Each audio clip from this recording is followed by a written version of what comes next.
Saudara-saudari yang terkasih di dalam nama Tuhan kita Yesus Kristus,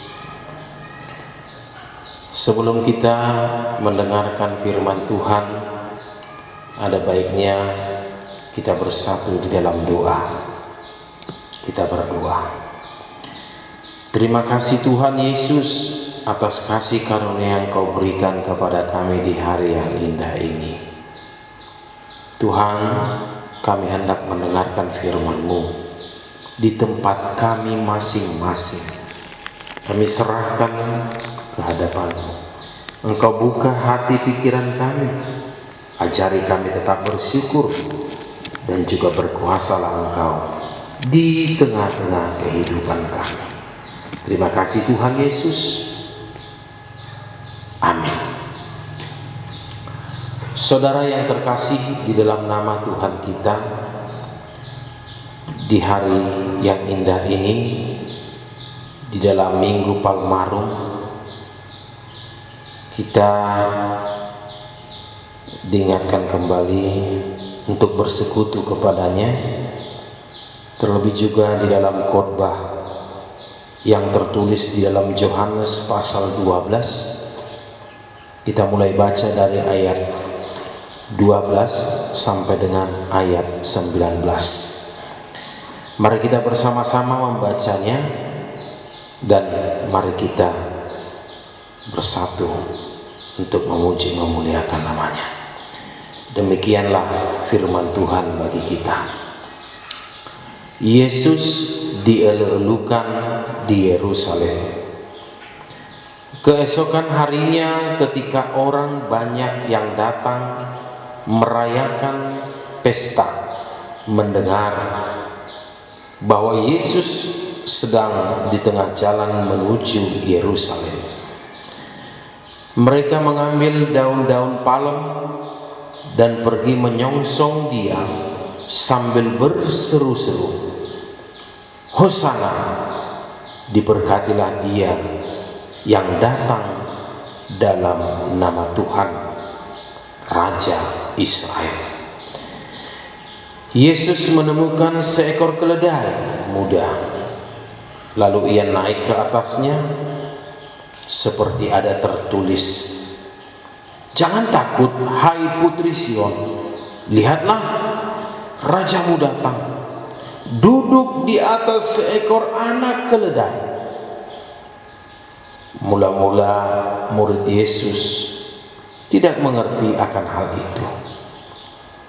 Tetapi sesudah Yesus dimuliakan, teringatlah mereka bahwa nas itu mengenai Dia dan bahwa mereka telah melakukannya juga untuk Dia.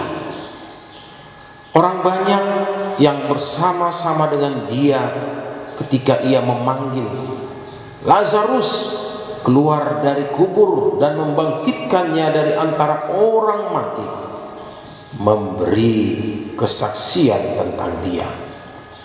Sebab itu orang banyak itu pergi menyongsong Dia, karena mereka mendengar bahwa Ia yang membuat mujizat itu. Maka kata orang-orang Farisi seorang kepada yang lain, "Kamu lihat sendiri bahwa kamu sama sekali tidak berhasil. Lihatlah, seluruh dunia datang mengikut Dia." Demikianlah bunyinya bagi kita sekalian. Saudara-saudari, Bapak Ibu yang kami kasihi, di dalam beberapa minggu ini, kurang lebih 2 minggu, mungkin kita merasakan ada kekurangan di dalam ibadah kita yang seyogianya kita berkumpul bersama memuji memuliakan Tuhan di tengah-tengah gerejanya. Tetapi pada saat ini kita beribadah di rumah kita masing-masing, dan pada saat ini juga kita diingatkan kembali tetap bersekutu, tetap memuliakan Tuhan, dan tetap berdoa agar segala sesuatu penghalang kita di dalam berkumpul di rumah ibadah ini bisa cepat berlalu. Oleh karena itu Bapak Ibu, kita harus ingat bersama dengan Tuhan kita akan bisa melalui segala sesuatunya itu. Dan kita harus optimis dalam kehidupan ini. Di dalam beberapa minggu ke depan kita harus yakin Tuhan bekerja dalam kehidupan ini, dan juga Tuhan tetap bersama dengan kita untuk melalui segala sesuatunya. Ketika kita menyambut tamu di dalam kehidupan ini, baik itu tamu yang terhormat, kita ibaratkan sebagai seorang raja, ataupun menyambut seorang wali kota, menyambut gubernur, menyambut bupati, pasti terlebih dahulu kita akan membentuk pertama sekali, yaitu kepanitiaan. Dan tugas kepanitiaan ini yaitu di dalam mempersiapkan ataupun menyambut tamu tersebut. Di dalam persiapan tersebut berulang-ulang kita akan mengadakan rapat. Kita memilih beberapa seksi penyambutan, seksi dekorasi, seksi yaitu untuk transportasi, dan seksi dana, terlebih juga seksi konsumsi. Nah, segala sesuatunya ini kita perbuat adalah untuk menyambut seorang pemimpin tersebut. Dan biasanya dalam penyambutan tersebut dilakukan dengan persiapan yang super istimewa. Kenapa saya katakan di sini Bapak Ibu sekalian, yang persiapan yang super istimewa? Jalan dipersiapkan dengan baik, diberikan karpet untuk dipijak pemimpin tersebut, dibuat spanduk di sana sini yang besar, dan kita buat juga baliho untuk memeriahkan menyambut pemimpin tersebut. Tempat-tempat yang dulunya dilalui oleh kita masing-masing yang kotor, itu kita bersihkan dan steril dari gangguan keamanan. Dan bahkan penyambutan di kanan kiri jalan disiapkan dengan berbagai cara dan melambaikan yaitu bendera. Nah, begitulah kita menyambut seorang pemimpin. Di dalam perikop ini, Yesus sang Raja Damai yang datang ke Yerusalem juga disambut dengan meriah, dengan simbol-simbol perdamaian. Namun itu akan berubah dengan begitu cepatnya ketika orang Yerusalem kemudian meminta Yesus untuk disalibkan. Nah, saudara yang terkasih dalam nama Tuhan kita Yesus, tidak bisa kita pungkiri bahwa sosok Tuhan Yesus ini adalah merupakan suatu figur yang terus menjadi cerita hebat di kalangan orang percaya yang secara temurun-temurun, karena gaya pelayanan Yesus yang sangat unik dan menarik untuk diikuti. Dan oleh karena itu tidak sedikit orang yang berlomba-lomba mengkomitmenkan dirinya untuk mengenal dan meneladani Yesus. Lebih lagi, tidak sedikit juga orang yang menolak Yesus karena dia yang hadir dengan segala sesuatu yang tidak masuk akal, termasuk pengajarannya. Nah, oleh karena itu dalam khotbah ini diceritakan sebuah peristiwa di mana Yesus dielulukan di Yerusalem sebagai sebuah raja masa depan. Dan di sini Bapak Ibu sekalian, dia menunggangi seekor keledai, yang sebenarnya seorang raja itu harus menunggangi kuda sebagai lambang kewibawaan. Tetapi kenapa dia harus memakai yaitu seekor keledai? Di sini Bapak Ibu sekalian, inilah yang ditunjukkan satu kerendahan hati bagi Yesus itu sendiri. Tetapi meskipun demikian, Yesus tetap disambut sebagai seorang raja. Walaupun dia memakai seekor keledai, dia tetap disambut sebagai seorang raja. Nah, oleh karena itu, saudara yang terkasih, ada beberapa hal yang unik yang harus kita perhatikan. Mengapa mereka menyambut Yesus dengan luar biasa? Yang pertama sekali, mereka menyadari. Coba kita baca dalam ayat 12 sampai ayat 13. Di situ dinyatakan bahwa Kristus menyatakan bahwa ia berkuasa atas setiap orang percaya. Dan ketika Tuhan Yesus masuk ke Yerusalem menjelang Paskah, terjadilah sesuatu yang luar biasa, yaitu banyaknya orang yang menyatakan iman percayanya kepada Yesus dan menyambut Tuhan seperti menyambut raja.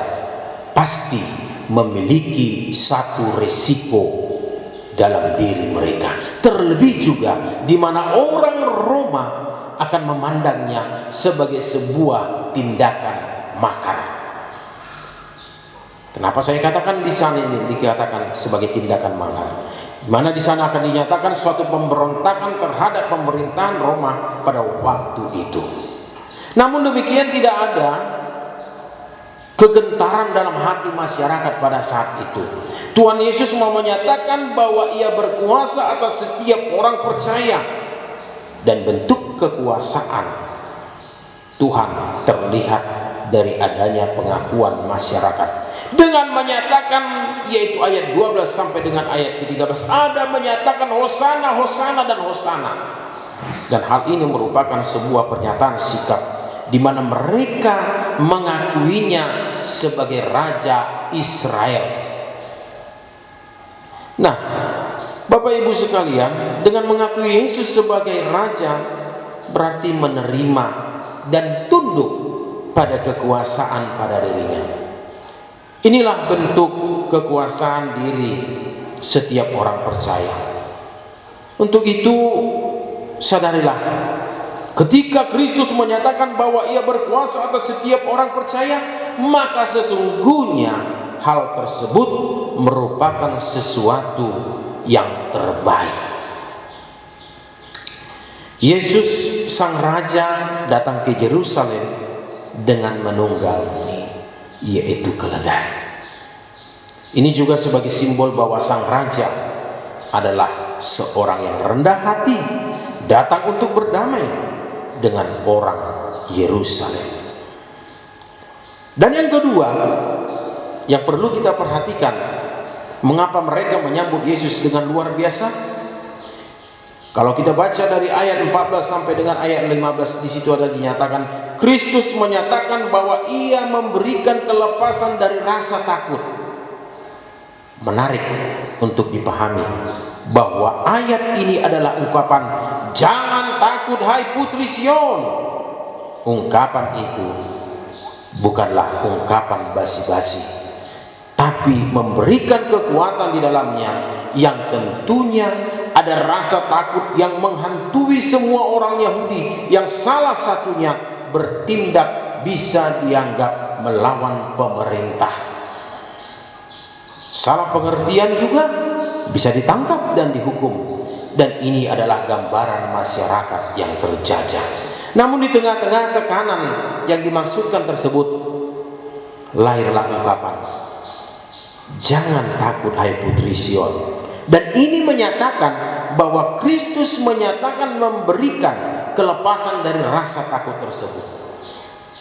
Dan yang ketiga yang harus kita perhatikan, mengapa mereka menyambut Yesus dengan luar biasa. Kristus menyatakan bahwa ia memberikan pengertian bagi semua orang dalam kehidupan setiap orang yang percaya. Dan ada satu hal yang perlu kita renungkan dengan serius, yaitu bahwa Kristus menyatakan ia memberikan pengertian kepada semua orang dengan baik. Coba kita baca nanti dalam ayat ke-16. Orang memerlukan satu pengertian dalam memahaminya. Tanpa pengertian sesuatu akan sulit untuk dipahami. Dan Tuhan Yesus pernah dipermuliakan. Dan hal inilah yang menjadi sebuah ingatan yang tajam dalam kehidupan setiap orang percaya. sehingga dari tidak mengerti menjadi mengerti. Perlu kita pahami juga Bapak Ibu sekalian bahwa pengertian surgawi tidaklah sama dan bahkan setara dengan hikmat duniawi. Dengan pengertian surgawi, maka hal yang tidak mungkin dipahami menjadi sesuatu yang mungkin untuk dipahami. Disinilah para murid tidak mengerti apa yang Tuhan maksudkan, kini memperoleh pengertian atas tindakan Tuhan dalam dirinya. Saudaraku yang terkasih, dimanapun kita berada saat ini, hari ini kita merayakan Hari Raya Palmarum. Kita kembali diingatkan bahwa kehidupan Sang Raja yang terwujud dalam diri Yesus telah datang masuk dalam kehidupan kita. Lalu yang menjadi pertanyaan, bagaimana respon kita terhadap situasi kondisi saat ini? Sepertinya bukan lagi dengan hanya sekedar menyambut Dia, tetapi juga membiarkan Dia masuk dalam hati kita. Biarkan Dia memang benar-benar kita sambut dalam diri kita, dan biarkan penyambutan kita berujung kepada pembaruan iman dan konsep berpikir kita tentang Dia, supaya kita mampu mengasihi Dia dengan segenap hati dan akal budi kita. Mari kita menyambut Dia, walaupun saat ini kita diperhadapkan dengan situasi keadaan yang menakutkan, dengan perebakan akan virus corona. Kita harus yakin bahwa badai musibah ini akan berlalu dari muka bumi ini. Untuk itu, tetaplah kita berdua, tetap mau yakini Yesus itu bekerja dan melindungi kita umatnya, dan tetap mengingat tanpa Tuhan kita tidak bisa melalui segala sesuatunya. Kita sebagai manusia perlu juga dipertanyakan dalam diri kita masing-masing. Apakah saya, apakah Anda, apakah kita seluruhnya benar-benar siap menyambut Dia sebagai Raja Damai dengan penuh rasa sukacita dan pendamaian? Mari kita sama-sama menyambut Sang Raja dengan penuh damai, seperti seorang hamba yang menunggu kedatangan tuannya. Dia mengatakan Hosana, dan penyambutan Yesus dalam hati kita harus terjadi setiap hari, setiap saat. Dan kita harus ingat, orang yang menyambut Tuhan, yang senantiasa memuji dan bersukacita dalam Dia, sebab di mana Yesus hadir dan disambut, maka akan terjadi kedamaian. Yesus datang dengan kesederhanaannya dan kerendahan hatinya, tetapi orang banyak menyaksikan kemegahan surga yang sangat besar. Itulah yang membuat mereka berseru dan menyatakan Hosana. Bukan hanya dengan kata-kata kita menyatakan Hosana, bukan dengan kata-kata kita menyatakan Tuhan hadir dalam hidup kami, Tuhan hadir dalam hidup saya, tetapi kita harus ingat, dengan seluruh aspek kehidupan kita, kita harus menunjukkan bahwa kita adalah orang yang merdeka, yang sudah diselamatkan, ditebus dari segala dosa, dan diperdamaikan di dalam Yesus bagi kemuliaannya. Mari kita bersatu di dalam doa. Terima kasih Tuhan Yesus atas penyertaan-Mu dalam hidup kami, di mana kami Tuhan berkumpul di tempat kami masing-masing, memuji memuliakan nama-Mu. Engkau mengingatkan kami saat ini agar kami benar-benar bersekutu menyambut akan Engkau ya Tuhan Yesus. Tuhan, ajari kami agar kami tetap meyakini bahwa Engkau bersama dengan kami dalam kehidupan kami setiap saat dan setiap hari. Tuhan, banyaknya masalah, banyaknya pergumulan yang kami hadapi, terlebih juga Tuhan dengan perebakan wabah virus corona di dunia ini, terlebih juga Tuhan di tengah-tengah Indonesia ini, dan secara khusus di Pematang Siantar.